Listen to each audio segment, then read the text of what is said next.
गांव का नाम था दुर्जनपुर।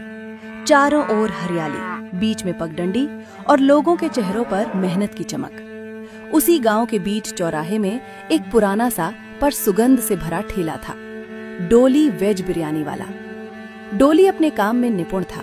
उसकी वेज बिरयानी का स्वाद इतना मशहूर था कि लोग दूर दूर से खाने आते थे। उस सुबह भी जैसे रोज वो जल्दी उठ गया। सूरज अभी अभी उगा था, आसमान सुनहरा हो रहा था। वो अपना ठेला लेकर बिरयानी की दुकान पर पहुंचा और बोला, हाँ मंगल भाई, बताओ क्या चाहिए? भाई 2000 रुपए का ताज़ा वेज बिरयानी पैक कर दो, जल्दी देना, घर पे मेहमान आए हैं। और डोली भाई, आपके वेज बिरयानी का कोई जवाब नहीं। ठीक है मंगल भाई, 5 मिनट रुको, मैं अभी पैक कर देता हूँ। बिरयानी इतना लाजवाब है कि आपके रिश्तेदार उंगलियां चाटते रह जाएंगे। डोली भाई, इसीलिए तो आपकी दुकान पर आए। तब तक डोली के ढाबे पर और ग्राहक आ जाते हैं। डोली भाई, एक प्लेट बिरयानी लगाओ, बहुत भूख लगी है। अरे भाई अभी लगाता हूँ, पर सुनो, आज से दाम बढ़ गए। क्यों भाई, ऐसे अचानक दाम क्यों बढ़ गए? क्या करूँ भाई, सामान बहुत महंगा हो गया है। सोया का दाम बढ़ गया है, तेल का दाम आसमान छू रहा है, हर एक सामान का दाम बढ़ता जा रहा है। इसलिए भाई लोग, मुझे भी बिरयानी का दाम बढ़ाना पड़ा। डोली भाई बताओ, अब एक प्लेट वेज बिरयानी कितने का दी है? भाई अब 200 रुपए का एक प्लेट बिरयानी मिलेगा। क्या करूं भाई, मेहनत लगता है। अरे भाई, इतने में तो हम मटन खा लें। इतनी महंगी वेज बिरयानी हमें नहीं चाहिए। इतना कहकर वो चला गया। शाम तक मुश्किल से 2 प्लेट बिकी। डोली ठेले के पास बैठा और सोचने लगा, अब क्या करूं? अगर यही हाल रहा तो ठेला बंद करना पड़ेगा। तभी एक अजनबी आया, धोती कुर्ता पहने हुए और चेहरे पर मुस्कान। बेटा, एक प्लेट बिरयानी देना, बहुत तेज से भूख लगी है। बिरयानी नहीं है बाबा, वेज बिरयानी है। दूं क्या? अच्छा चलो वही दे दो, बहुत भूख लगी है। वो आदमी खाने लगा। कुछ देर बाद बोला, बेटा, तुम्हारी वेज बिरयानी में तो बड़ा स्वाद है, बस कमी है मटन। आप ठीक कह रहे हो चाचा, पर मैंने कभी मटन बनाया ही नहीं। हमारे गांव में तो मटन के ठेले बहुत हैं। अरे बेटा, तुम्हारे गांव में वैसा मटन कोई नहीं बना सकता जैसा चंपारण का मटन होता है। मसाला और तीखापन बस वहीं का असली होता है। अच्छा, आप बिहार से हैं? हाँ बेटा, मैं वहीं का हूँ। और मैं बता दूं, अगर तुम चाहो तो तुम्हें बिहार का असली मटन मसाला सिखा सकता हूँ। अभी तो जाना होगा, काम है, फिर मिलते हैं। इतना कहकर वो चले गए। रात को जब डोली घर लौटा, उसकी पत्नी मालती बोली, सुनो जी, वो सेठ फिर आया था पैसे मांगने। हमें जल्दी उसका कर्ज चुकाना होगा। कैसे दूं मालती, अब तो वेज बिरयानी भी नहीं बिक रही, कहाँ से लाऊं पैसे? मगर हमारा वेज बिरयानी क्यों नहीं बिका जी? हमारे वेज बिरयानी की बखान पूरे गांव में होती थी। फिर अचानक ऐसा क्या हुआ जी कि हमारा वेज बिरयानी की बिक्री कम हो गई? मालती, बात यह है कि मैंने वेज बिरयानी का दाम 20 रुपया बढ़ा दिया था, क्योंकि आज बाजार में हर एक सामान का दाम बढ़ चुका है। तेल का दाम बढ़ गया, सोया का दाम बढ़ गया, चावल का दाम 50 रुपया किलो हो गया। इसलिए मुझे भी अपने वेज बिरयानी का दाम बढ़ाना पड़ा। इस वजह से बिक्री आज बहुत कम हुई। लोग बोल रहे हैं, जब 20 रुपया ज्यादा देना है तो हम मटन नहीं खा लेंगे। अगर ये नहीं बिक रही तो कुछ नया सोचो, कुछ ऐसा जो लोगों को पसंद आए। डोली एकदम ठहर गया। अचानक उसे उस बिहारी आदमी की बात याद आई। मालती, लगता है अब हमारा स्वाद बदलने वाला है। कल से कुछ नया शुरू करते हैं। अगली सुबह डोली ने जल्दी उठकर अपने ठेले को देखा, जैसे वो भी कुछ नया इंतजार कर रहा हो। वो बोला, आज उस बिहारी चाचा को ढूंढना ही होगा, वही कुछ रास्ता दिखाएंगे। वो पूरे गांव में घूमता रहा। चौपाल पर गया, चाय की दुकान पर पूछा, कुएं के पास बूढ़ी अम्मा से भी पूछा, अम्मा, कल एक बिहारी आदमी आया था, लंबा गोरा हंसमुख था, देखा कहीं? ना रे डोली बेटा, यहाँ तो ऐसा कोई नहीं दिखा। डोली का चेहरा उतर गया। अब कहाँ ढूंढूं उसे? ये सोचते हुए वो बाजार की तरफ चल पड़ा। वहाँ एक मटन का ठेला था। मसालों की खुशबू हवा में तैर रही थी। वो पास गया तो देखा वहीं बिहारी आदमी मजे से मटन खा रहा था।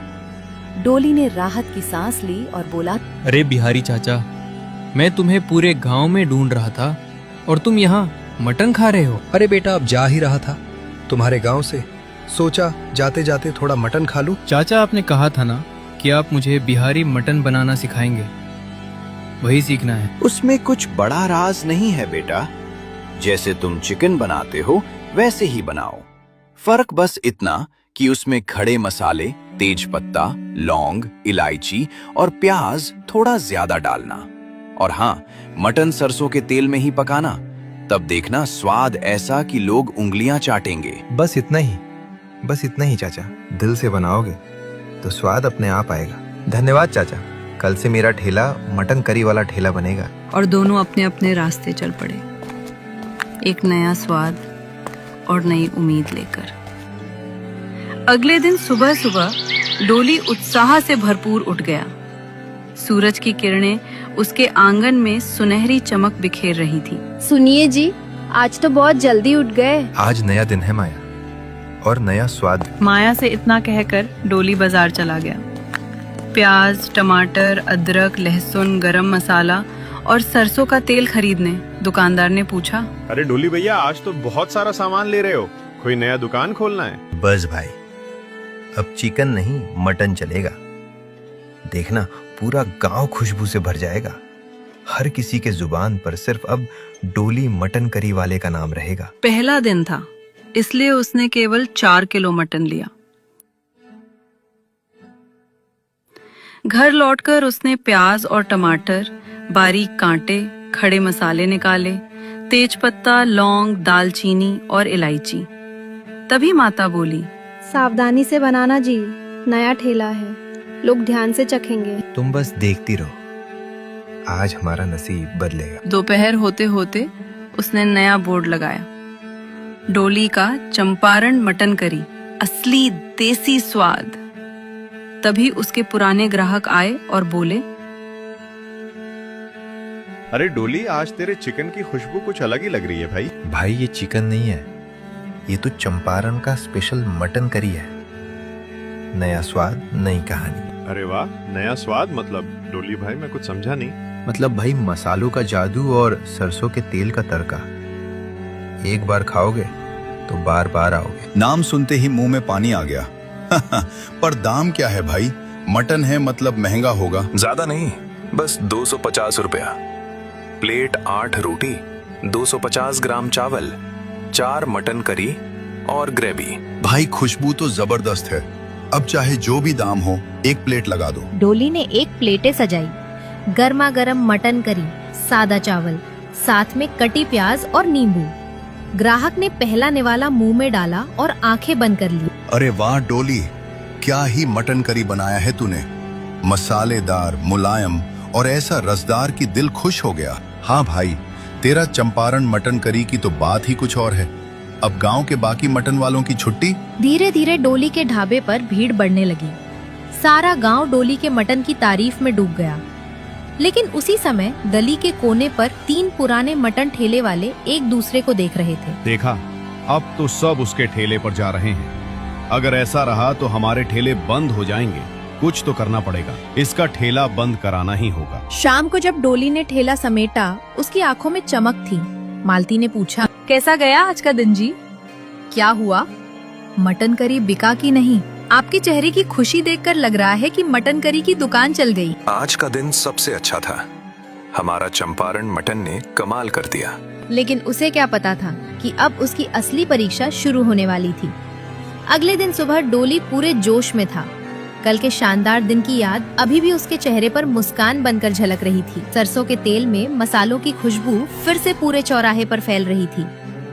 तभी उसके पास तीनों पुराने मटन ठेले वालों में से 2 आए। अरे डोली भाई, जरा इधर तो आना, 2 मिनट बात करनी थी। कहो भाई, क्या बात है? कुछ नहीं, बस तुम्हारा मटन करी तो पूरे गांव को दीवाना कर गया है। अब हमारे ठेले पर कोई नहीं आता, सोचा हमें ही अपने पास काम पर रख। अरे भाई, मेरा ठेला इतना बड़ा कहाँ कि किसी को नौकरी दूं? मैं तो खुद ही मुश्किल से संभालता हूँ। दोनों ने बनावटी मुस्कान दी और बोले, ठीक है डोली, जैसा ठीक समझो, हम चलते हैं। इतना कहकर वो दोनों धीरे धीरे आगे बढ़ गए। डोली को क्या पता, उसी वक्त तीसरा ठेले वाला पीछे से आकर उसके भगोने में एक गिरगिट डाल दिया और चुपचाप भीड़ में गायब हो गया। कुछ देर बाद गांव के मुखिया और उनका एक साथी वहां पहुंचे। अरे डोली, तेरे मटन की बहुत चर्चा सुनी है, आज हम भी चखेंगे तेरी मशहूर चंपारण मटन करी। जी मुखिया जी, आज आपको ऐसा स्वाद मिलेगा कि याद रह जाएगा। उसने झटपट गर्मा गर्म मटन चावल के साथ परोसा और सामने रख दिया। मुखिया ने पहला कौड़ लिया, मुस्कुराए, लेकिन जैसे ही दूसरा निवाला उठाया उनकी थाली में कुछ गिरा। अरे ये क्या है डोली, ये तो गिरगिट है। मुखिया चीख पड़े, थाली जमीन पर गिर गई। डोली, तू गांव वालों को ऐसी गंदी करी खिलाता है, शर्म नहीं आती? आज से तू इस गांव में ठेला नहीं लगाएगा। आज तो तू मुझे मार ही डालता। अगर ये गिरगिट में खा लेता तो आज मेरा काम खत्म था। मुझे तुझसे ये उम्मीद नहीं थी। डोली, तुझे इसका सजा मिलेगा, बराबर मिलेगा। डोली के पैरों तले जमीन खिसक गई। मुखिया जी, मैं कसम खाकर कहता हूँ, मुझे नहीं पता ये गिरगिट कैसे आई। मैं कभी ऐसा नहीं कर सकता। पर कोई उसकी बात सुनने को तैयार नहीं था। मुखिया और गांव वाले गुस्से में चले गए। डोली वहीं बैठा रह गया, आंखें भर आई, फिर धीरे धीरे बोला। जब वो दोनों मुझे ठेले से दूर बुला रहे थे तभी कुछ गड़बड़ लगी थी। जरूर उन्हीं ने ये किया होगा। उसने गहरी सांस ली और कहा, अब चाहे जो हो जाए, मैं इस साजिश का पर्दाफाश जरूर करूंगा। उन तीनों ने मेरे साथ अच्छा नहीं किया, उन्हें मुकाबला करना चाहिए। लेकिन उन तीनों ने मेरे साथ विश्वासघात। क्या मैं उन तीनों को छोड़ूंगा नहीं? वो ठेला समेटकर चुपचाप घर चला गया। लेकिन इस बार उसके दिल में डर नहीं, इंसाफ की आग जल रही थी। अगले दिन गांव के चौराहे पर सन्नाटा था। डोली का ठेला बंद था। वो अपने घर में बैठा सोच रहा था। अगर सच्चाई सामने नहीं आई तो मेरी मेहनत सब व्यर्थ जाएगी। डोली वो सबूत ढूंढने निकल पड़ा। चलते चलते उसने देखा कि तीनों मटन ठेले वालों में से दो के ठेले पर अच्छी खासी भीड़ थी, लेकिन तीसरे के ठेले पर कोई ग्राहक नहीं। डोली के चेहरे पर हल्की मुस्कान आई। यही मौका है। अगर मैं इसे अपने पक्ष में कर लूं तो सच्चाई खुद सामने आ जाएगी।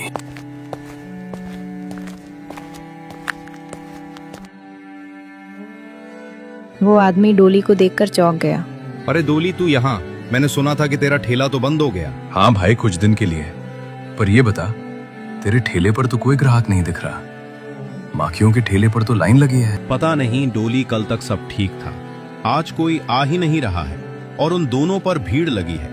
पता नहीं लोगों को मुझसे क्या नाराजगी है। अगर तू चाहे तो मैं तुझे चंपारण मटन करी बनाना सिखा सकता हूँ। गांव वाले उसके दीवाने हैं। डोली भाई, क्या सच में सिखा देंगे?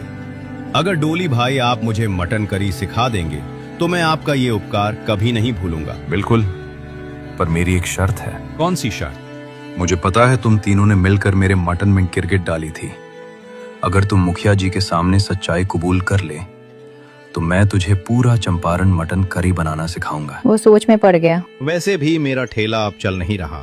अगर सच्चाई बोल दूं तो मुझे नया स्वाद भी सीखने मिलेगा। ठीक है डोली भाई, चलो मुखिया जी के पास चलते हैं।